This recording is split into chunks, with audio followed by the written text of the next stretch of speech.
Great, welcome to Molywood-GUI tutorial number 4. In this tutorial, we'll talk about different ways of combining scenes. So different ways in which we can arrange multiple scenes so that they create an interesting movie that can highlight a few angles, a few different visualizations, and so on. So I'm going to say right away, there are 3 ways in which you can arrange scenes in Molywood. One of them is just a grid. So as you see in this layout panel here, you can have either the main video or 2 videos side by side, or one above the other, or any other combination arranged in a grid. The other option is to have insets, which are here called overlays. So essentially you can have one video embedded inside another video as a small, rectangle that will maybe highlight a crucial part of that video. And the third way is just having one scene after the other, which essentially creates a sequence of videos. So let's start with the system that we had in the last tutorial. You can see that I actually pre-aligned the DNA this time around to have a little bit less work with the alignment part. That's a generally good practice, as I told you in the last tutorial. Now let's quickly create a very simple scene. Just for the sake of demonstration, I can add an action called do nothing. Takes 1 second. I can add animation by choosing animate over, let's say, 5 seconds. Yes, and I can clone the do nothing action, and we have this, again, the sandwich of pause, animate, pause. And this is going to be our main sequence of actions here, right? I can go to Scenes Manager now, and actually, because we want to have 2 videos side by side, I can make them a little bit rectangular. So let's maybe keep this to 800 by 1000. It will make it slightly higher than wider. I can update it.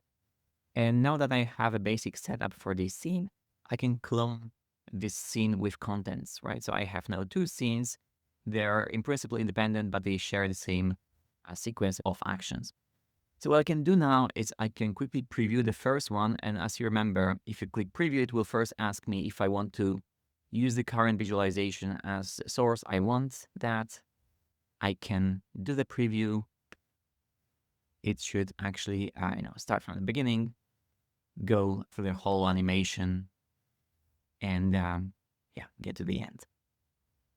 Now I can go to scene 2. And for scene 2, maybe I want to have a side view, right? Actually, let me change something for the sake of it. So for scene 2, I can make this a different visualization. I can use the van der Waals visualization for the ligand. And let me preview scene 2. So again, in this case, I want to take a look from the side. In preview, I can again use the current visualization state as a source, which has a different representation of the ligand and a different angle, right? And I can again continue with save and restore, and I should see this visualization here. Okay, perfect. I have 2 scenes. I haven't yet told Molywood how to arrange them, so I can go to General and pick the simplest side-by-side version, right? And when I go to Scenes Manager, I should see that the column panel changed to 1 for the second scene. So now I have column 0 for scene 1 and column 1 for scene 2. This is automatic. You can also adjust it if you prefer something different, but it should work automatically. At this moment, I should be ready to render. I can actually make a faster render with 10 frames per second just for the sake of iterating fast. So I'm going to have the first frame generation routine. And the second iteration is coming up just now. And since we only have something like 70 frames, and that should take just a few seconds, and in a few seconds, I should have the 2-panel video that will have 2 different visualizations side by side. And just as you see here, right? So we have essentially a front view and a side view, and we can follow the same animation in those 2 camera angles. One smart thing to do here would be to actually have the animations one after the other. And to do that, the simplest thing is to, for example, change the length of the pause to um, make the size sequential. If you go to script diagram, you will now see that in principle, you will start with a pause, and you will animate, and will have another pause in the middle. Then you will have the animation of scene 2, and you will end up with a pause at the very end. So this generally makes it easier for the viewer to follow. I will not render it for the sake of time, but that's what I would do to show the two sides of the conference or in the paper. Okay, let's go to the second option. So the second option is to create an overlay. So I can go to add action. I can go to overlay scene. And in overlay scene, I have to say which scene I have to overlay and where I want to overlay it, right? So let's say I want to use 0, 0 as the origin. This is the bottom left corner. And as relative size, I can pick maybe 0.4. I keep them all as create, and I have to specify the name of the scene that will be overlaid. So this is scene 2 in this case. Okay, and add action. And I can move it all the way up, and I should merge it with the do nothing. So I select them with Control, and I make them simultaneous, right? So that they take 1 second altogether. In this way now, well, in general, by the way, I should go back to set the one panel layout, because otherwise it will be confusing. What it creates is it starts the overlay, and the overlay will not go away until we tell it explicitly to go away. So when I now run preview, let's try that without any modifications. I can preview with the previous visualizations. I don't need to update them for now.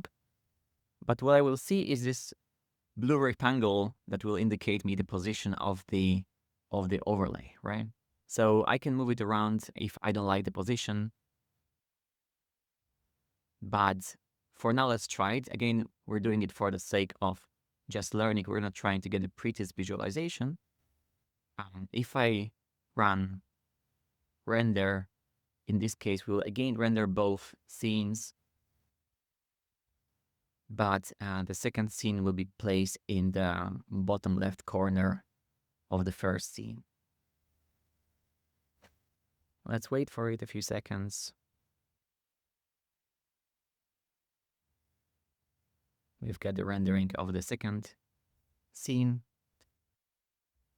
By the way, you can also appreciate how the table, the list of scenes changes to say that, look, the second scene is now an inset. The timing is the same because they both start at the same time and they both have the same number of actions and everything, right? But here, scene 2 is seen as a dependency for scene 1.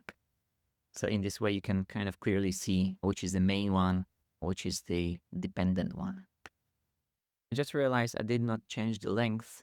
So we'll have this long pause that I added inadvertently before. But that's all fine because we'll have first the animation of the main scene and then the animation of the inset. And that's what you have, right? So you can also see that the inset actually has the background removed. This is something that we can control with the transparent background checkbox, right? So if we want it removed, by default, it's removed. It will be transparent. It will not cover the main scene. Okay, I can separate those two actions now with make separate. I can remove the overlay. So now we're back to where we started. I can go back to normal timings to avoid making it too long. And now we still have the single panel layout. We no longer have overlays, but I can go to Scenes Manager. I can choose that scene 2 should be after scene 1, right? And I can update. And again, you see there's this dependency layout, which says that, okay, the second scene is a continuation of scene 1.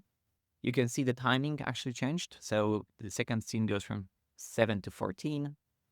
If you look at the script diagram, it will be now a non-overlapping sequence of scenes, right? Let's render it very quickly and see what the outcome is. Here it is. So we have the first scene that should take 7 seconds, and after that, we're gonna have the second scene that again takes 7 seconds. In principle, you could add some fade away and fade in. Those options are available to make it pretty, or you can have different combinations between those scenes. But here I'm just trying to give you an idea of what can be done as a principle. Okay, so these are the ways in which you can combine different scenes in Mollywood. I hope this gives you inspiration for cool movie ideas. And as always, I will talk to you in the next tutorial. Thanks for listening to this one.